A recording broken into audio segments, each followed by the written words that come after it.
Hi, I'm Strymes, pizza lover. I have no idea how to star one of these things. Pizza Tower. You know, I'm something of a pizza fanatic myself, actually. Have you seen me? Yep, that's me. Worst family photo ever, I know. So of course I only eat pizza. It's the only thing worth caring about in this world. Why wouldn't I? Which is why I must pay tribute, and I'm gonna need a pizza game to do it. And not just any pizza game. Oh, no. I need a pizza game with wacky sound effects, insanely expressive animations, and enough difficulty to give even life itself a run for its money. All while a pizza chef gets incredibly traumatized. And I think that I found the perfect game. The game that I was made for. But there's only one way to find out if that's true or not, and that's by playing the dang thing already, so let's do it!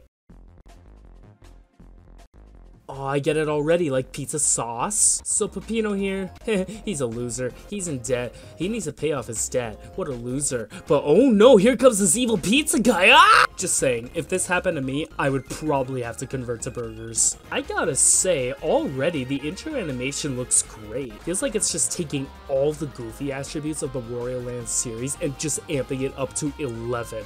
It looks amazing. So here we have our file selection menu where we can choose our favorite show. Let's jump right in and see just how many pizzas we can tower. What? I didn't know there was gonna be a pizza tower in this game.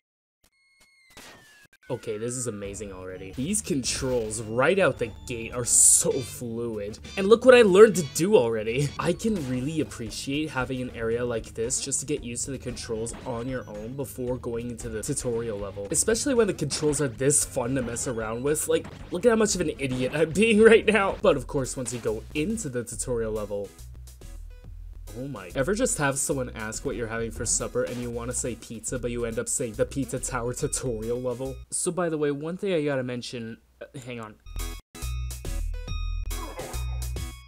Oh, that music is juicy. You know, this game actually reminds me of something. I think it's called Wario. So one of the main gimmicks of Pizza Tower is actually these blocks here, where once you destroy something specific at the end of the level, you have to hurry back to the beginning of the level in order to finish it. It's a really fun mechanic that I remember a lot from Wario Land Shake It when I played it way back in the day. In fact, this game takes so many cues from the Wario Land series as a whole that it might as well be a spiritual successor. What you get here is basically the character of those games translated so well into this beautiful indie project. As mentioned before, this is one of the most expressive games I've ever seen. And it goes even further beyond the idle animations, particularly in the crown jewel of Peppino's moveset, the Mach Run, allowing you to hit blazing speeds and speed past any obstacles and enemies in your way. Oh yeah, and this too.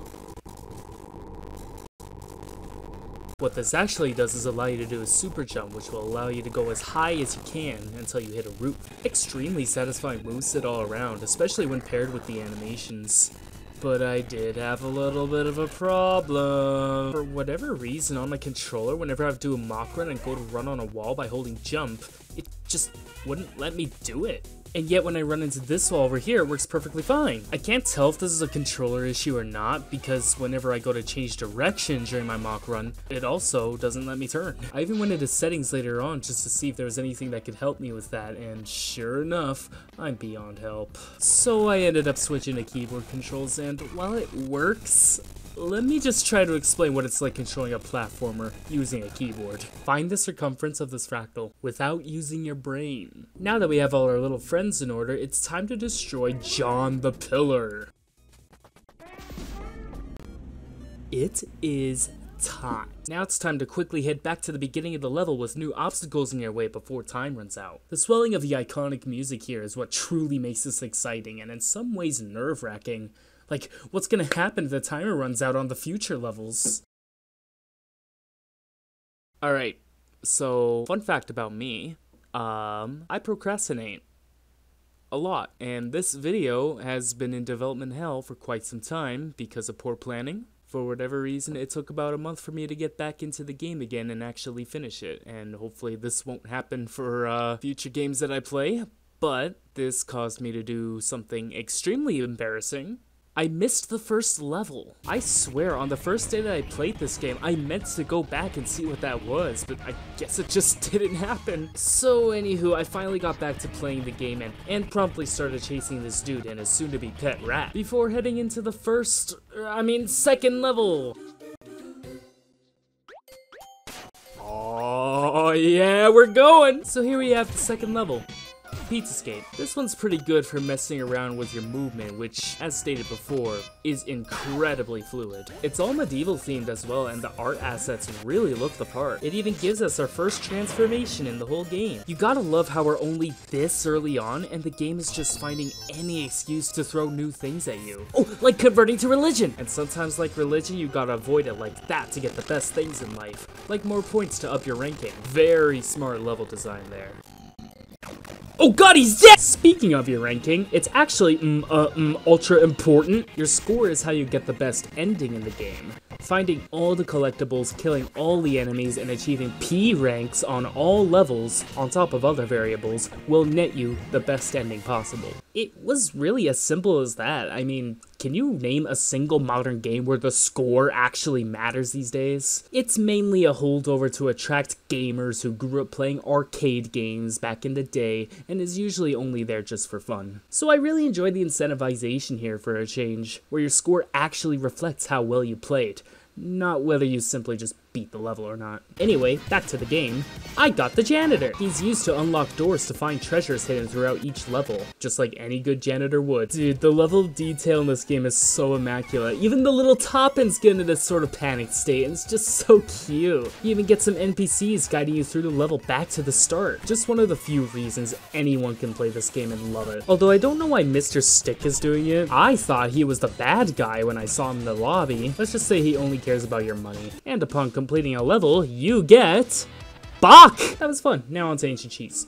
The music slaps in this one, holy moly! Which was actually a lie, because the music slaps in the entire game. There was a number of people who composed the music for this game, and they all did a magnificent job. You can also find 3 of these secret eyes in each level, which houses another thing that I really like about this game. So apparently while this game was being crowdfunded, if you pledged $20 or more on Patreon in 2019, you basically got to put your own character in the game. Take my entire stock! These are called pizza sonas, and there are quite the number of them. I love this idea so much I might even steal it. If this video gets 10,000 views, I'll put your OC in the garbage! So in this level in particular, I actually got, like, really lost. Like, really lost. Like, really.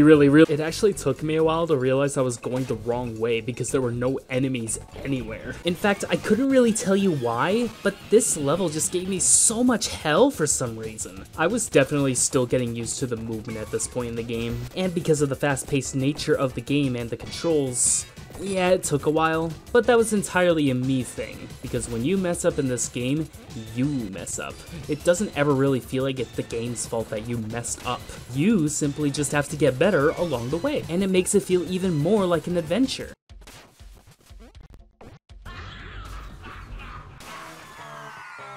Okay, but only if I get to win! So I tried again a second time, and then... So I tried again a third time, and then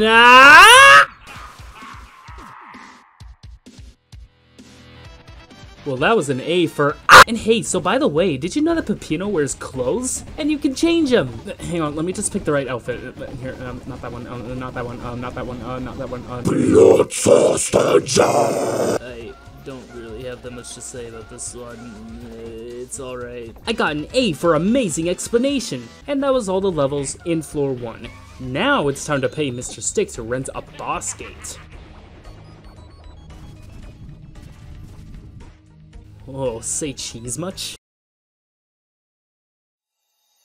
So we are now fighting Pepperman, the first boss in the game. Why does he look like an annoying orange character? So one really cool thing about bosses in this game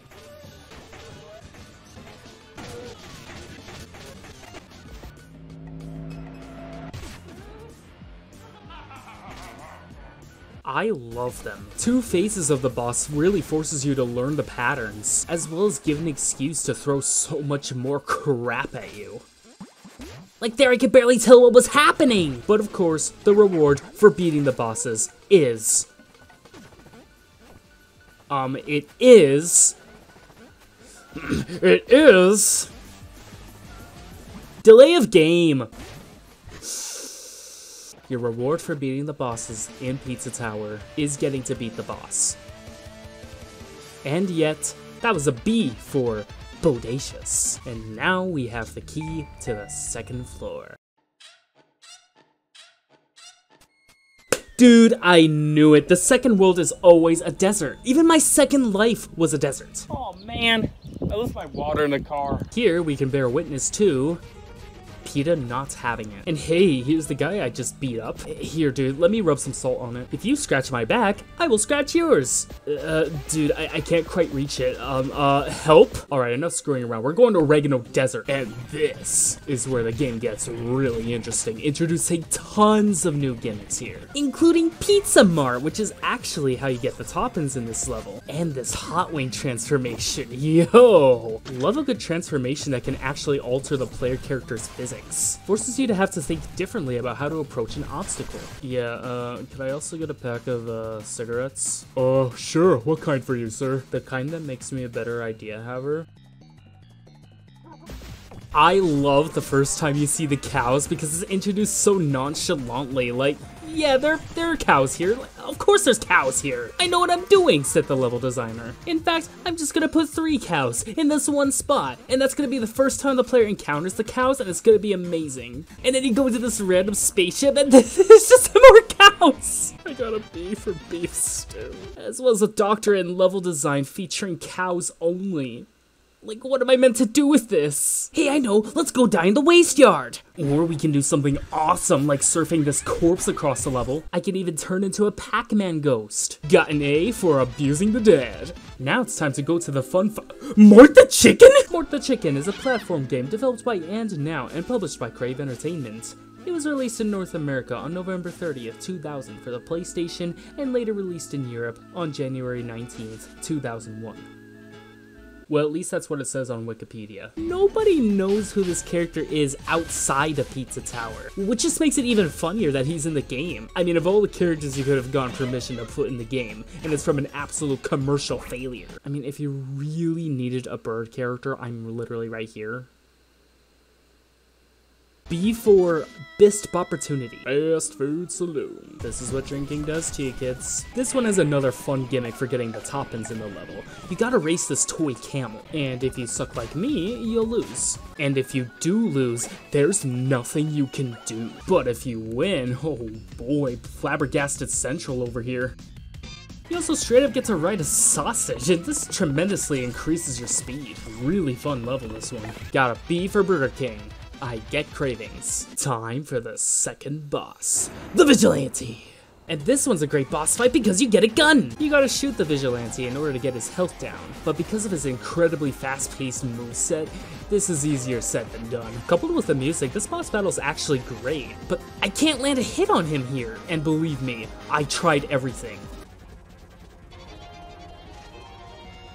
At this point, there was absolutely nothing I possibly could have done, except not really because I discovered that the perfect tactic for actually beating this boss is to just hold the gun button down.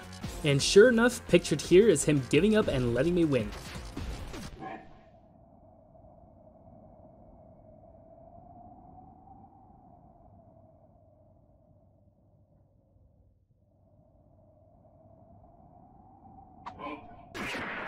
That felt so good. C for Kentucky Fried Chicken. I'm still craving fast food. Well, I think that's a good place to leave off for now.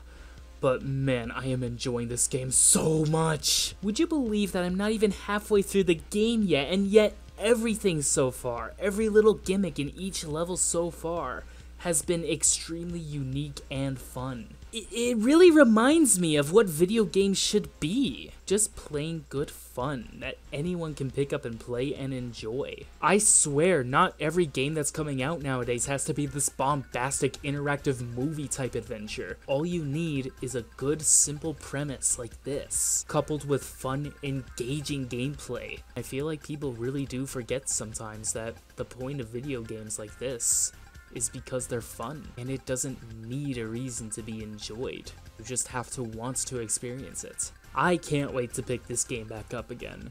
It's going to be a riot. But after I finish my Impossible Whopper.